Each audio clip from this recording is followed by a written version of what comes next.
Life doesn't always go the way we expect. I spent nearly 30 years climbing the corporate ladder in middle management, feeling secure in my career. But the economy proved far more unpredictable than I could have imagined. The downturn came quickly, and soon the company that seemed so stable was shrinking rapidly. I could see what was coming, but I felt powerless to stop it. As my career unraveled, I tried to keep things steady at home. I didn't want to burden my second wife, Kathy, with my troubles, especially since her real estate business was also suffering. She was barely scraping by, closing only a few sales here and there. Both of us were struggling in our separate worlds, not fully aware of the personal storms we were each dealing with. At 50, I found myself back in school, a path I never expected to take. After nearly 3 decades with the same company, I was blindsided by the sudden layoffs. The severance I received wasn't much, but it was better than nothing. Our house and cars were paid off, so we weren't in terrible shape financially, but it still felt like a huge shift in my life. Kathy was also struggling, but she stayed hopeful. "Things are getting better," she'd say after finally landing a few showings. One day, I decided to surprise her with lunch. I checked her first appointment, but didn't find her there. I eventually spotted her car at her most expensive listing, a huge estate that could have brought in a big commission. When I walked in quietly, I didn't want to disturb her with a client. But then I found her in the kitchen with a man. He had his pants down and she was on her knees. They were laughing and he was making crude comments while she smiled up at him. I stood frozen for a moment, then pulled out my phone and started recording. Once I had enough, I couldn't hold back my anger. I confronted the man, firmly grabbing his collar, but quickly realized that aggression was not the answer and chose to walk away. Kathy, shocked, ran out, leaving her blouse open behind her. The man was still moaning on the ground when I took his wallet, got his name, and told him I'd see him in court. He begged me not to ruin his family, admitting he wasn't the first man Kathy had done this with. He gave me a friend's name to back up his story. After that, I never spoke to Kathy again, except during the divorce. She sent me a long letter of apology, claiming she had done it to save her business. I didn't bother reading past the first page before throwing it away. I tried to keep things civil during the divorce until Kathy realized I wasn't coming back. Then she turned difficult. At our meeting with her lawyer, I handed over the photos and said, "If she fights me, these go public. I've found 2 more men she's used her sales techniques on. This is still an alienation of affection state, and the lawsuits from their wives could ruin her. She'll likely lose her real estate license, and even if she keeps it, no one around here will hire her." I gave them an ultimatum. This deal isn't bad, and it's her only shot. I want a decision by the end of the day. Her lawyer called just before the deadline. She had no choice but to agree. I wouldn't live in the house again, so she had to buy me out or sell it. She was furious when I told her she couldn't be the one to sell it. To raise the money, she had to sell her sailboat and Mustang. Rumors spread despite my efforts to keep things quiet, and she started having trouble getting listings. Once the divorce was final, I moved away. I found a great deal on a foreclosure, thanks to what I'd learned from Kathy. It was a 3-bedroom house on 9 acres with a barn and outbuildings. Way more than I needed, but I figured I could sell it for a profit later. When I met with an employment counselor, they laid out the harsh reality. The job market here is even tougher, and not having a degree is holding you back. You should consider going back to school. You only need about 1.5 years to finish your degree, and we'll cover tuition and books. With nothing to lose, I enrolled in a community college that had a partnership with a university, so I could eventually get a 4-year degree. Most of the students were older, like me, trying to improve their lives. I even made some friends and started dating, sometimes women younger than my 2 sons from my first marriage. My ex-wife had cheated too, but the boys were older by then, and we still had a good relationship. In my last semester, I took a workshop on starting small businesses. The final project was to create and market a fake business. Our instructor paired us in teams with people we had little in common with, thinking it would spark creativity. My partner, Gail, was a fashion major about 20 years younger than me. She was smart, but inexperienced. I invited Gail and a few other teams over to my place for a brainstorming session. After we hit a wall with ideas, we stopped trying and started drinking. I made sure everyone had a safe spot to sleep. Gail and I ended up talking about fashion and branding. She brought up how brands like Members Only and Izod made fortunes through smart marketing, even when the products weren't that great. We joked around, looking at our friends on the couch. "What about redneck chic?" I asked. Gail laughed. "We'd have to brand it." Looking at my friend's Aeropostale sweatshirt, I said, "How about Air Raccoon?" She burst out laughing. "And jeans, lardash!" We joked back and forth until Gail headed to bed. The next morning, I couldn't stop thinking about our conversation. That's when it hit me. We had our fake business idea. My administrative and marketing skills would pair perfectly with her fashion and production expertise. I made coffee, and Gail helped with breakfast. As everyone else slowly woke up, some ate while others just nursed their coffee and juice. I asked Gail to stay after everyone left, and I shared my idea. She grinned. I was thinking the same thing. She designed a logo of a raccoon, but something was missing. Then it came to me. Wings. It's Air Raccoon after all. She agreed and adjusted the design, and it looked much better. She also created the Lardash logo, a cheeky design shaped like two bum cheeks for the rear pocket. We now had a design, business plan, and marketing strategy. Time to move forward. Gail didn't have money but had the talent for production. I could handle the rest. Later, I asked her, wouldn't it be great to have real products, not just graphics? What do we need? She explained we'd need a professional programmable monogram machine, costing anywhere from $7,000 to $15,000 new, or less if we found a used one. That's more than I thought, I said, but it's doable. Gail, how about this? I'll fund the startup, you handle design and production, and I'll take care of the rest. She thought about it for just a moment and agreed. I hired a lawyer to draw up a fair deal. The company would be called Redneck Chic Clothing Company, and I'd own the trademarks for Air Raccoon, while Gail would own the Lardash trademark. Since I was funding everything, I got 65%, and Gail got 35%. She wasn't thrilled with the split, but eventually agreed, knowing I could easily replace her. We found a $12,000 machine for $4,000 from a seller desperate to unload it, and had it delivered to my garage. After some training, Gail was thrilled and got to work. We bought 6 dozen assorted t-shirts, men's in black and dark red, women's in pink, yellow, and gray, plus black and white hats. Gail programmed the machine, and soon it was running, stitching our logos in a blend of silver, white, and black threads. The wings on the raccoon had a gossamer look exactly as we envisioned. We had Alice, Jamie, and some friends model the clothes. Gail insisted on getting an overlock machine to sew prototype jeans, which wasn't as pricey as the monogrammer. We even got help from some students in the TV and radio department to make a commercial. The ad featured Alice wearing our work jeans and Air Raccoon shirt, helping Jamie on the farm. Later, she wore the dressier version with a pink shirt, confidently looking into the camera. The tagline, Lardash jeans, definitely not for little girls.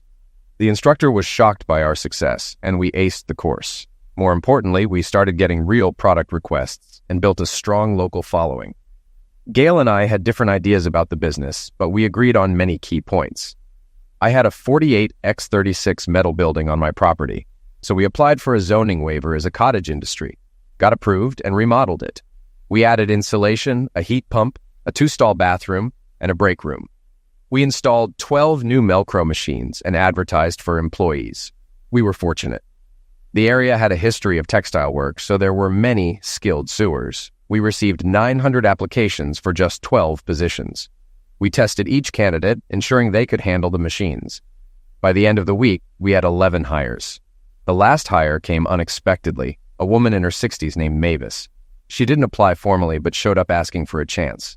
She had 50 years of experience sewing everything from shirts to sails and was in desperate need of work after her husband passed. Despite not knowing the machines, she was confident she could figure it out. I gave her a shot, and she teared up with gratitude.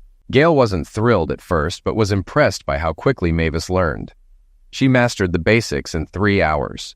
We paid employees minimum wage plus a production bonus if they operated the machines at 80% efficiency, averaging $9 an hour.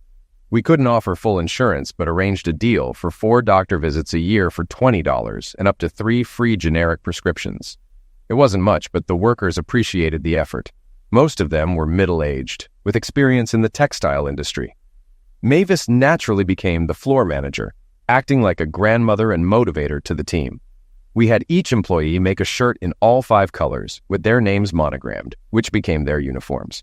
They voted to work 9-hour days Monday through Thursday and 4 hours on Friday, with overtime available if needed. Birthdays were celebrated with a party, paid day off, or extra pay, and we always gave a nice gift. Mavis got a 19-inch flat screen, a Blu-ray player, and a year of Netflix as a birthday gift. She cried for an hour before heading home. Gail grumbled about the cost, as money was starting to become her focus. For a year, we kept expanding, adding a mini shift of college kids working nights and Saturdays, but still couldn't keep up. Eventually, I told Gail we needed to find a bigger facility. How big? She asked, trying to hide her excitement. After reviewing projections for a month, I replied, big enough for at least 100 machines and space for your jeans line. We might need 2 buildings. Gail was thrilled.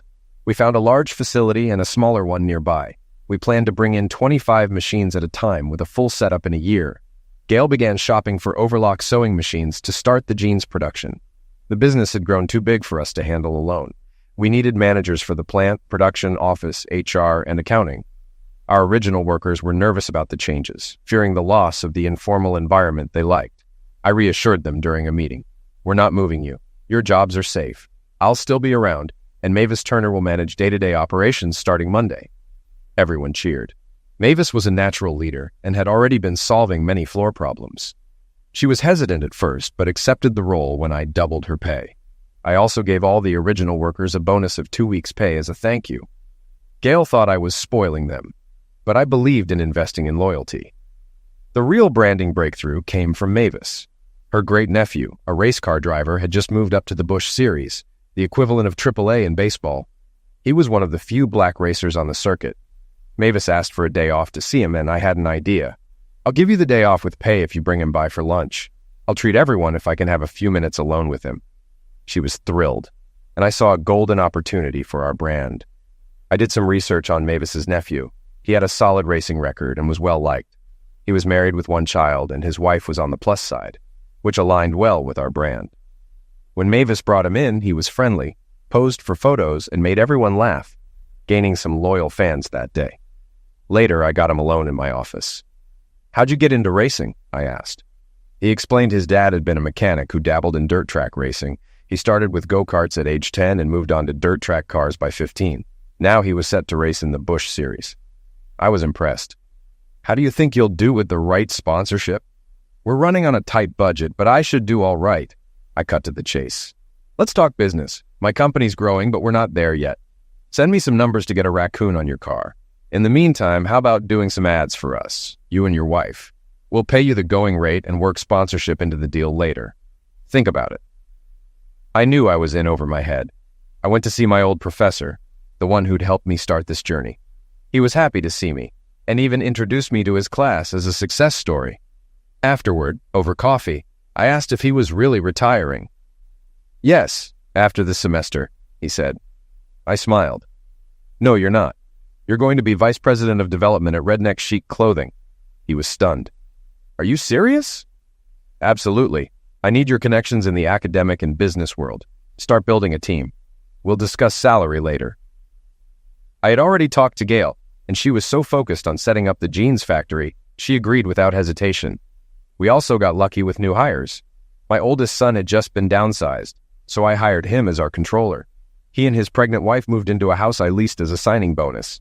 She became my personal assistant. Gail then introduced me to her aunt Amaryllis, who preferred to be called Amy. At 46, she was fit, professional, and very attractive. Without realizing it, I had hired her as our office manager. I figured even if she wasn't the best at the job, it'd be nice to have her around. Sexist, I know. Finally, my youngest son joined us as our materials manager. We didn't need a warehouse yet, but with bigger plans on the horizon, it was only a matter of time. We held a meeting with the key team: Gail, Amy, Ralph, my old professor Barry, our lawyer Greg, my son Jerry, and me. We needed to establish a chain of command to expand the company nationally. I was named CEO. Gail became VP of the jeans division. Ralph would manage the t-shirt plant. Greg and Amy would oversee the office, and Jerry would focus on streamlining materials and potential warehouse issues. Debbie, Greg's wife, would help with expansion projects. We set salaries and agreed on profit sharing, though there were no ownership options yet. Our sales were booming, and we struggled to keep up. The first 25 machines were online, and for a brief time, we were ahead of schedule. Betty, one of the original workers, was promoted to manage the new section. Barry suggested we incorporate and consider going public, but I wasn't thrilled about it, especially since we didn't manufacture our own shirts, which were foreign-made. Jerry came to me with an idea. Why not make our own shirts in the U.S.? He explained there were plenty of empty factories and skilled workers, plus government incentives to hire older workers. After reviewing the costs, we found it would add about 75 cents per shirt. Gail and Barry weren't on board, but both sons, Amy and Ralph, thought it was worth exploring, especially with the Made in America appeal. Debbie had just given birth to our first granddaughter, so she couldn't travel. I went with Jerry and Amy to visit potential locations. We found a perfect mid-sized building in a rural area that used to be a shirt factory. The local governments offered grants and incentives, making it an attractive option. However, Gail strongly opposed it, pushing for outsourcing to China for higher profits. I refused, saying, "This company will never move out of the country. It's about pride, not just profit." Jerry later pointed out that even if we made shirts here, the fabric would still come from China. However, he had a solution. A nearby American fabric plant that could meet our needs, adding about 50 cents per shirt, but making the product 100% American-made. Together, these changes would increase costs by $1.25 per shirt. Ralph and Amy supported raising prices to match the higher quality. Gail continued to object as she sourced her denim cheaply from Malaysia, boosting her division's profits. We started to disagree more frequently. At 24, Gail had changed. She wore designer clothes, expensive jewelry, and drove a Lexus. Her focus had shifted, and it was clear that money was clouding her judgment. Since Debbie ran errands for me, I gave her my company SUV and drove my truck to work. Ralph got the same SUV model, thinking we'd get a better deal buying two. Amy called me for a meeting. She had taken over HR after our original hire got caught in a pill sting, which we didn't expect. At 53, Amy had the right qualifications and was now managing HR for 225 hourly workers and 40 salaried employees across our operations. It was time to implement a health plan.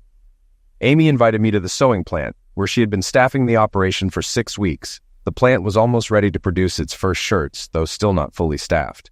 I flew in on Friday to check on the progress.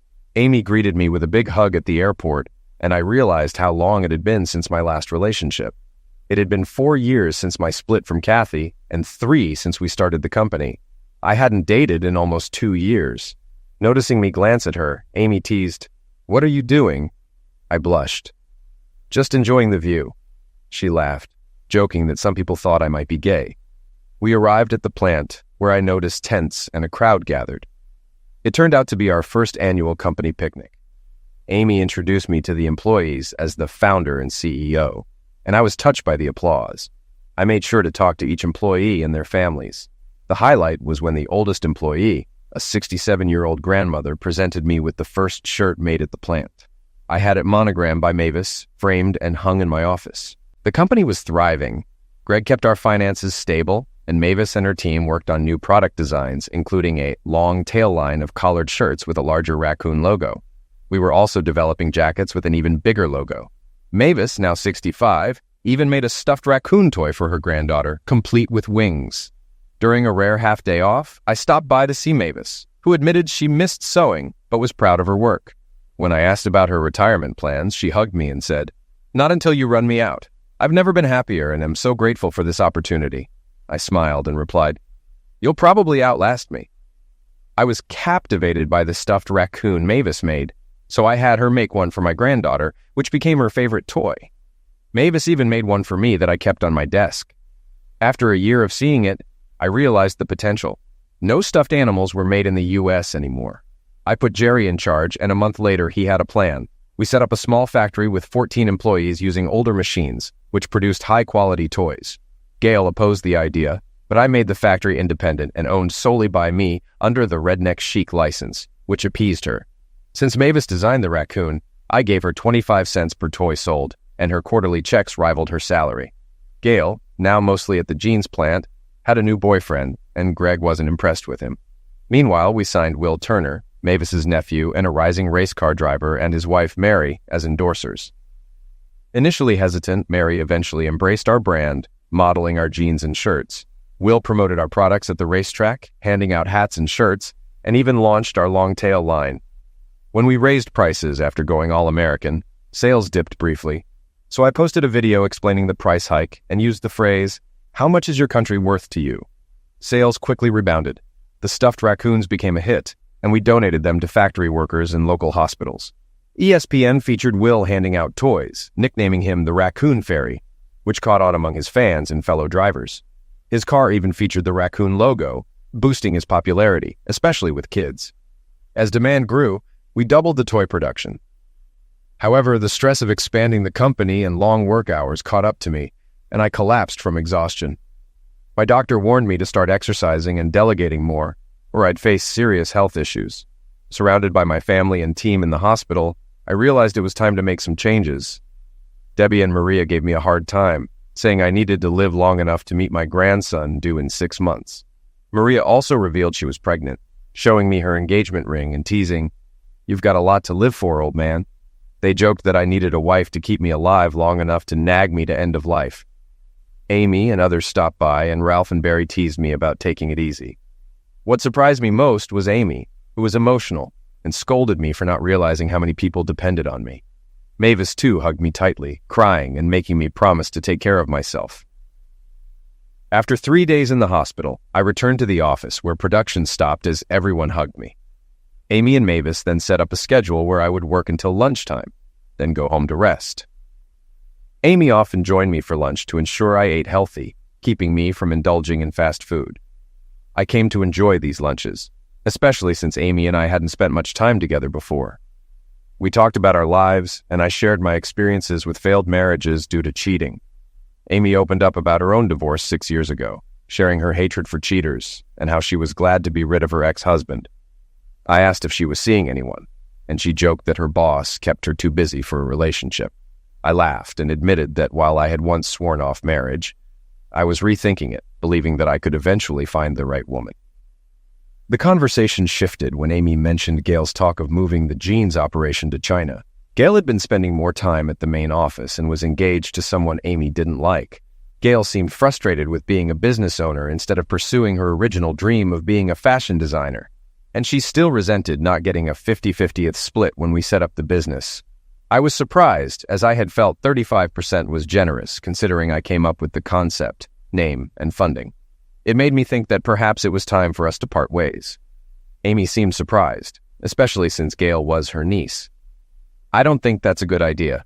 Gail needs your guidance, and she wouldn't do nearly as well on her own," I grunted. "Just talking, but make sure she knows. No part of my company is going to China. We're making good money, and 300 Americans depend on us, not counting our suppliers." Amy nodded. "I'll tell her, but if she pushes, do what's best for the company. I trust you to make the right call." She held my hand for a moment before realizing and pulling back. We promoted Jerry to help with daily operations, and Ralph took on more of my duties. Since I was working half days, Debbie became Ralph's assistant. I knew something was up when Greg invited me to lunch on Sunday. Both Debbie and Maria were pregnant.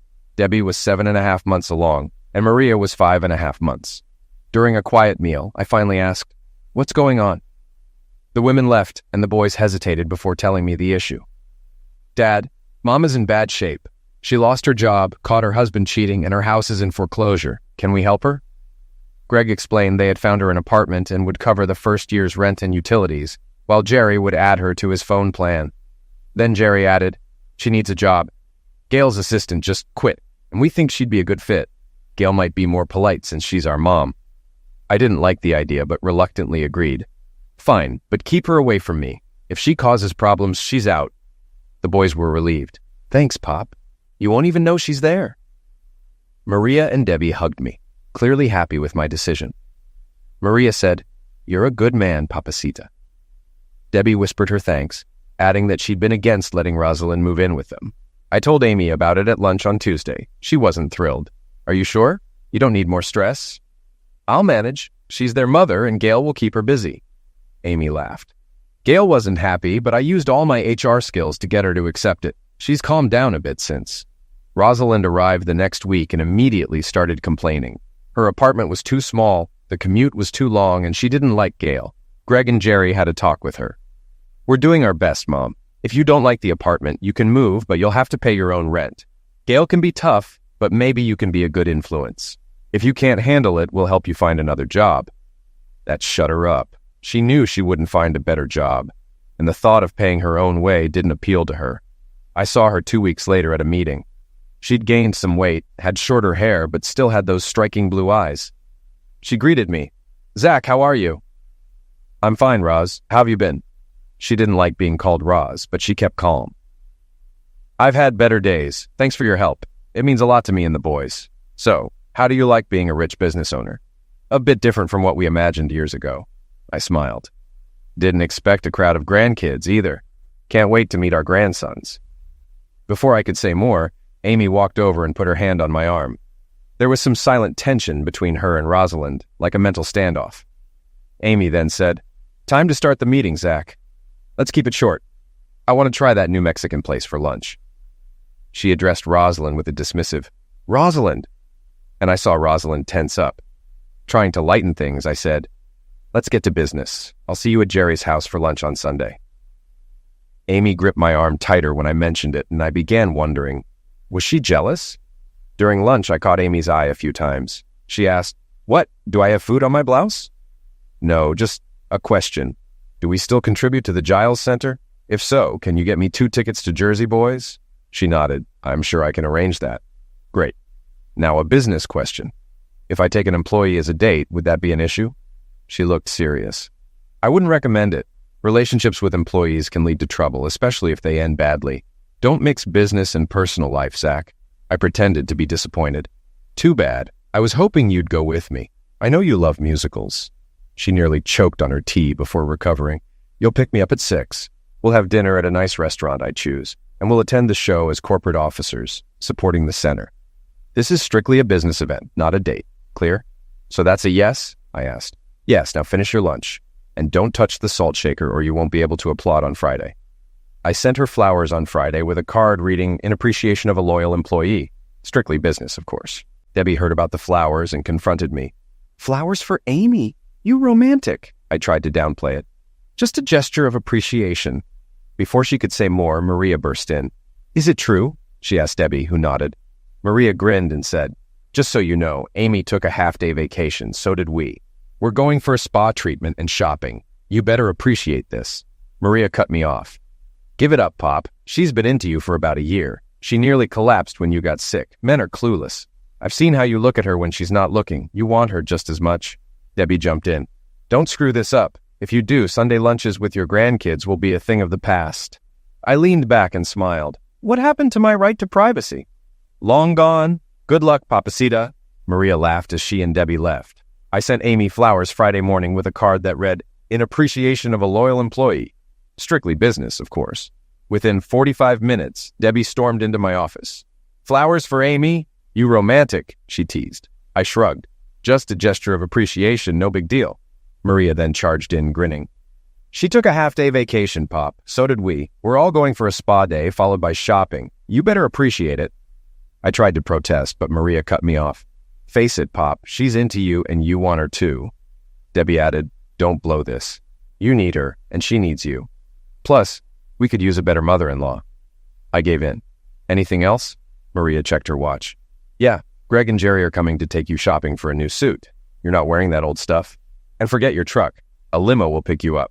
This non-date is going to cost you, but you're rich. You're welcome." Greg and Jerry walked in just as she finished, and everyone laughed, except me. "Let's get you a suit that's actually from this decade," they said. I sat in the limo, feeling like a nervous teenager on a first date. When I got to Amy's house, I admired her well-kept yard. Neat, attractive, and beautiful, just like her. When she opened the door, I was speechless.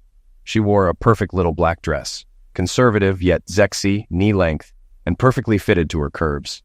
Her hair was styled in an elegant semi-bun, understated but alluring. She let me squirm for a moment before saying, "For God's sake, Zach, say something." I blurted out, "You're so beautiful." She blushed and giggled. "Thank you. Glad to know your daughters-in-law's efforts weren't wasted. I feel like a princess." I smiled. "They're getting upgraded in the will, and I mean it. You're beautiful. Come, princess. Your carriage awaits." She wrapped a shawl around her shoulders, took my arm, and we headed out. We went to a new Thai restaurant. Amy loved spicy food, but I couldn't handle it as well. She ordered both spicy and mild dishes, feeding me small bites while I wiped my brow. Afterward, we walked to the venue on the warm evening, and I got used to the feel of her hand on my arm. The performance was excellent, and we had some of the best seats in the house. She held my hand the entire time. Afterward, she said, "Thank you so much for tonight. I loved it." "Me too. Too bad it's over," I replied. She stopped. "Over? Who said that? I'm keeping you up past your bedtime, and if you're lucky, I might tuck you in." I blushed, and she laughed. We went to a club that catered to our age group, with a Beatles tribute band playing. She excused herself, and when she returned, Her hair was down for the first time, long and beautiful. We sipped drinks and enjoyed the music. She was itching to dance, so I asked, "Wanna?" and she dragged me onto the floor. I wasn't great at dancing, but the slow dances made up for it. She pressed close to me and we took breaks for me to catch my breath. At one point, her friends Jerry and Sky stopped by. Sky's ankle hurt, so I asked Jerry to dance with Amy. She looked at me and I nodded, watching her dance happily. After a few fast songs, they returned when a slow one began. "Thank you," she said. "Most men would be jealous," I smiled. "They're your friends and I want you to have fun. But if it were a stranger, I'd expect you to say no. If you're with me, you're with me." She giggled. "I'm with you, honey." We had coffee with them afterward, and they gave us a card for their dance studio. Before we left, we signed up for lessons. In the limo, I told her, "You don't need lessons. I used to teach part-time. It'll be fun, and dancing with the same partner makes you better. Plus, it'll get you in shape, better than bowling," she said with a smile. I didn't mess things up by trying to come in after walking Amy to her door. I did get a few nice kisses, which was enough for now. On Sunday, before Rosalind arrived, the girls teased me, and the guys asked if I'd scored, while their wives playfully scolded them. When Rosalind arrived and saw the smiles, she asked, "What's everyone so happy about?" Jerry grinned and said, "Pop went on his first date in over 2 years and had a great time." It wasn't entirely true, but no one corrected him. Rosalind didn't seem amused, which dampened the mood until Ashley, their 2-year-old, woke up and lightened the atmosphere. Rosalind noticed Ashley's raccoon toy and commented, "How cute! It looks familiar." Jerry explained, "It's from our company. We make them near the shirt factory and sell them online and in select stores. We've sold quite a few." Rosalind rolled her eyes. "Great, more money for you." Jerry, clearly offended, explained, "Actually, it's a non-profit foundation. Every dollar after costs goes to the Wounded Warrior Foundation to help disabled veterans with things like ramps, guide dogs, and housing modifications." I wished he hadn't mentioned it. We didn't do it for the recognition. It all started when Jerry's best friend, who lost both legs in Afghanistan, needed help. We built ramps for his house, and it led to the idea of creating the foundation. Gail insisted we keep it separate from the business so it wouldn't affect her earnings. Bob, Jerry's friend, now works for us and oversees donations. Rosalind apologized, and the rest of the afternoon went smoothly. On Monday, I received an email outlining the events I'd be attending to represent the company. Fridays and Saturdays would be busy for a while. I was still working half days and considering making it permanent. Amy joined me and Mavis for lunch, but didn't bring up the weekend. She asked if I'd seen the memo about more community involvement, which I had. When Amy kissed me goodbye and called me honey, Mavis's eyes widened, and she immediately pounced. "So, you and Amy? About time. She loves you, you know." I raised my hands. "We're just friends. No one's talking marriage." Mavis gave me a look. "Uh-huh. Well, when that wedding happens, I'll be sitting on the groom's side." Later, Mavis hinted that she and the girls were working on something but wouldn't tell me what. On Friday, she made sure Amy was with me for lunch, and I knew something was up. After lunch, Mavis invited me to the shop, where the girls were grinning. "You told us to experiment, so we did," Mavis said. "Get ready for a fashion show." The fashion show was mostly grandchildren, ranging from 8 months to 6 years, all wearing clothes with our logo. I'd thought about a children's line before, but never had time to develop it. Mavis knocked me to it, and I was impressed. The designs were clever, like a jumper on the 8-month-old with a raccoon in diapers and a dress on a 6-year-old featuring a mother raccoon with her babies. Debbie's daughter Ashley wore red overalls with raccoon heads on the bib. We introduced the baby raccoon line online, and it sold out in 2 weeks. Everyone loved it, except Gail, who stormed into my house while Amy and I were having lunch, furious. "You a-hole, I'm the designer," she yelled. We were stunned. I tried to reason with her. "No one's undermining you. I asked about a kids' line 2 years ago and you focused on jeans. Now feel free to design as much as you want." She ranted some more and left. Amy sighed. She's losing it. Her husband's spending money they don't have, and she can't say no. He knows she has millions, but doesn't understand the difference between working millions and spending millions. Worse, he talked her out of a prenup. I was shocked. There's a clause in our agreement that requires a prenup to protect the business. What was she thinking? Meanwhile, things between Amy and me progressed nicely. We attended concerts, plays, and sporting events, including races. Will was winning consistently and had a shot at Rookie of the Year in NASCAR. We expanded our monogramming and shirt factories to keep up with demand, and Forbes featured us on the cover as a true American success story. As Amy and I grew closer, Gail's marriage began to deteriorate. I could sense trouble coming. We attended the annual picnic at the shirt factory. The food was great, and the employees, mostly women, competed fiercely in the dessert contest. Prizes ranged from $50 to $250, and the winner was a coconut cake. The local mayor and county commissioners judged the contest, and the event made the local papers, along with a few photos of Amy and me goofing around. One photo showed me smearing cake on her face, and another caught her kissing me in revenge. The caption identified us as the company's owner and his wife, which the kids found amusing. At the hotel afterward, I was surprised when the clerk gave Amy and me key cards to the same room. Before I could protest, she hurried me along. I got tired of waiting. If I left it to you, we'd be in walkers before anything happened. Now don't screw this up. It had been a long, dry spell, and Amy made up for lost time that night. I managed 2 performances and a third at 6 a.m. The dance lessons had definitely helped. Amy outshone both my ex-wives in every way, throwing herself completely into our time together.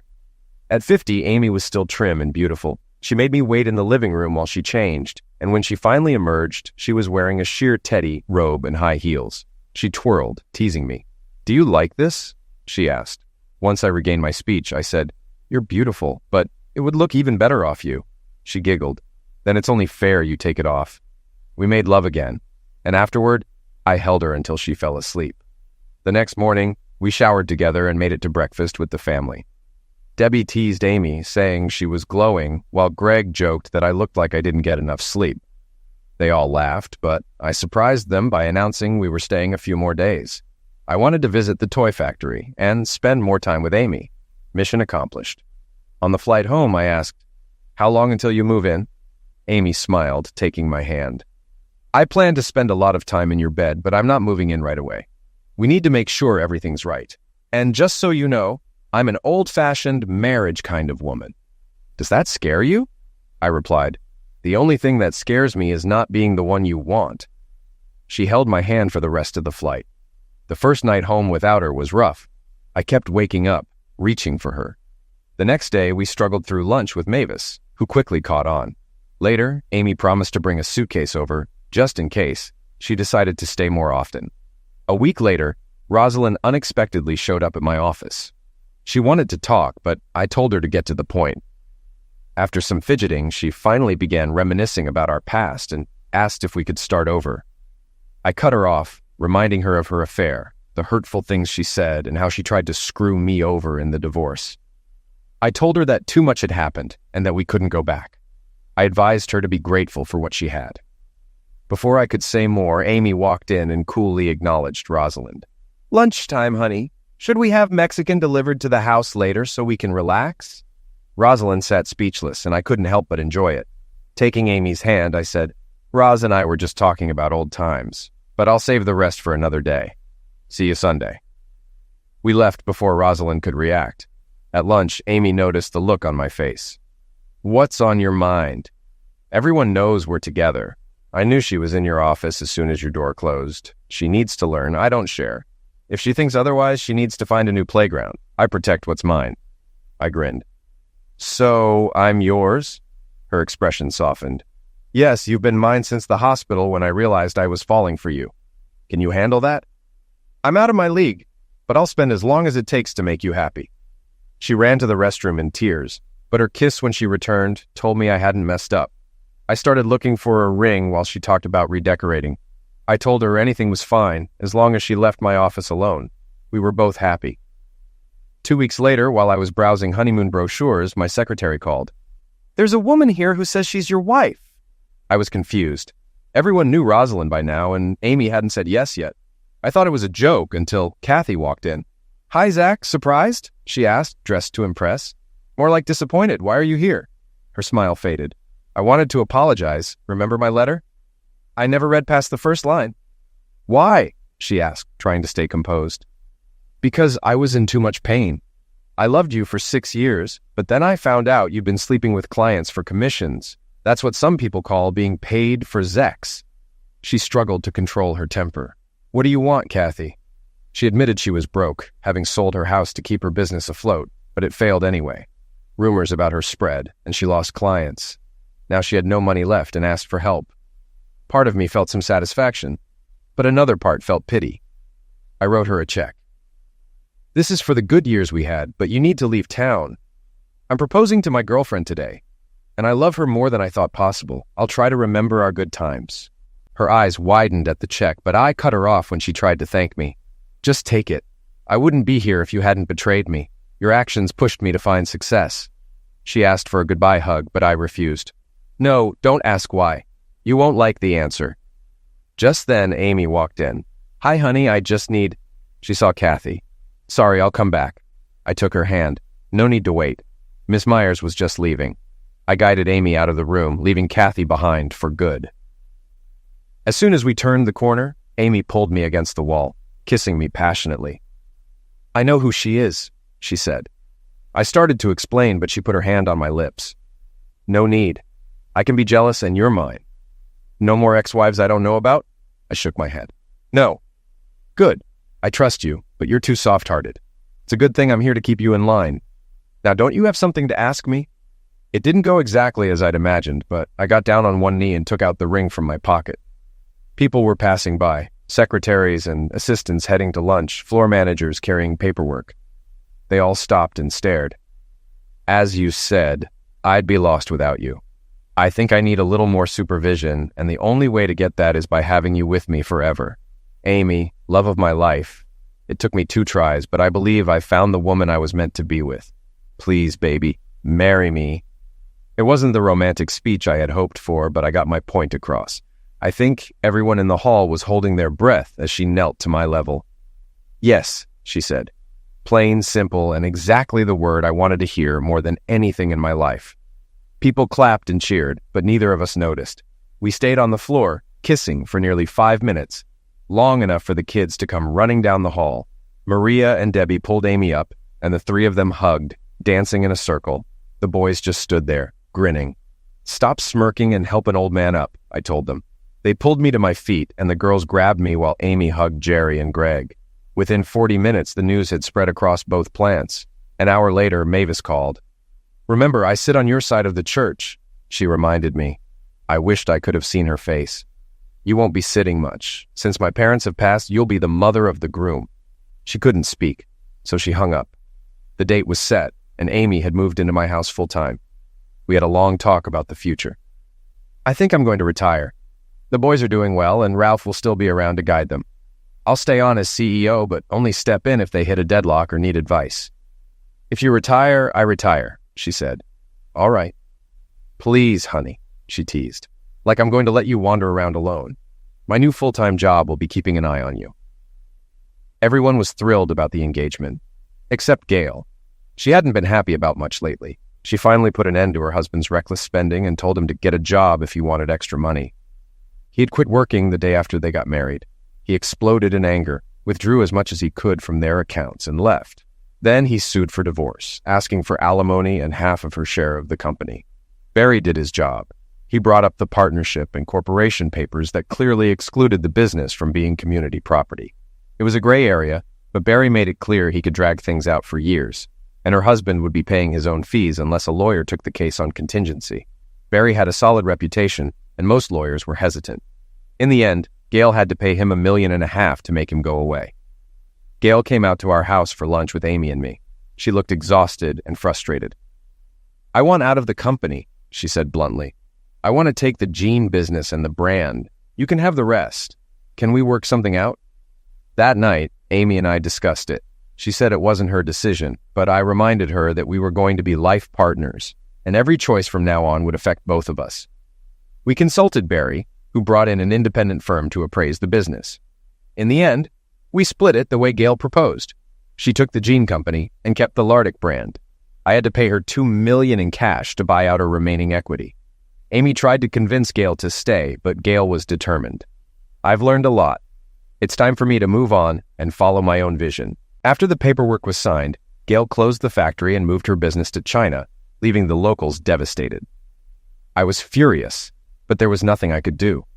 What I could do, however, was buy the equipment and restart under a new brand. Amy came up with our new logo, Livin' Large, featuring 2 big red L's on the pocket. We updated our website, sent out memos, and posted on YouTube to explain the change without bad-mouthing Gail, though people figured it out. Gail thrived for 3 years before selling her company to a Chinese syndicate and opening a design house in LA. Meanwhile, innovation thrived in our company, and Maria came up with a new idea, working with Mavis on the Punk Raccoon line. Instead of the familiar cute logo, the raccoon had black bat-like wings and red eyes with skeletal outlines. We launched hoodies and tees using kids from the community to spread the word. Amy and I eventually married, and I met her son, who had just graduated from college.